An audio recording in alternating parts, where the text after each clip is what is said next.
Anyway, today we've learnt that campaigners are raising money to start a legal action against the decision to build the tunnel past Stonehenge on the A303. The plans were approved by the government, despite planning officials recommending against it. It's a big debate in Wiltshire and even has the archaeological community spirit.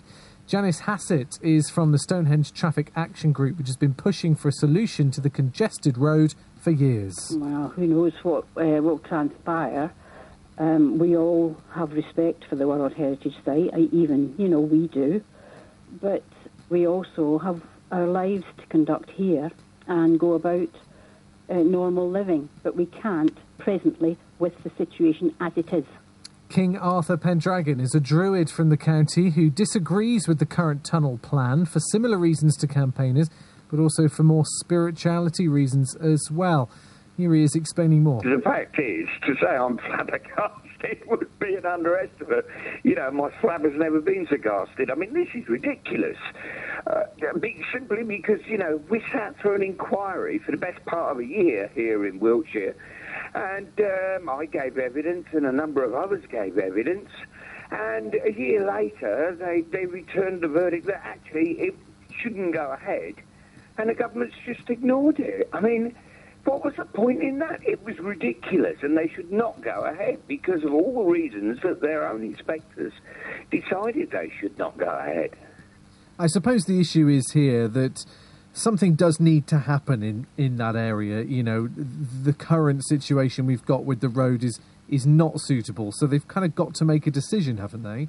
I mean, if you're going to find a magic money tree, which obviously they have, to pay for this, you might as well do it properly.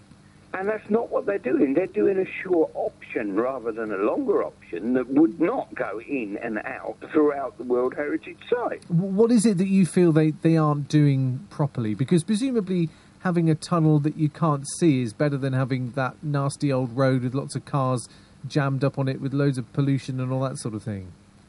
Well, that's better unless you happen to be driving past on that road and would like to see Stonehenge. But irrespective of that, this tunnel is the wrong tunnel. It's too short.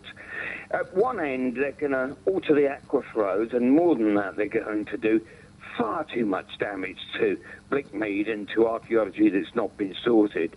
And at the other end, they're going to be far too close to the burial mounds. Nobody will give me any assurances that any of the ancient dead that they disturb, that they'll replace and rebury as near as possible to where they should have been. On top of that, it's virtually on top of the sight line. Western Port is virtually on the sight line of where the sun goes down at the winter solstice, which is one of the alignments Stonehenge is famous for. So you're not going to see it for the light pollution. You won't see the sunset, which is designed for. So you've got problems at both ends, and they're not needed. I mean, they could do a longer tunnel, or they could find an alternative, but this is not the answer. That's Arthur Pendragon, very much against the tunnel for the A303 past Stonehenge. We're hearing from both sides this evening here on BBC Radio Wiltshire.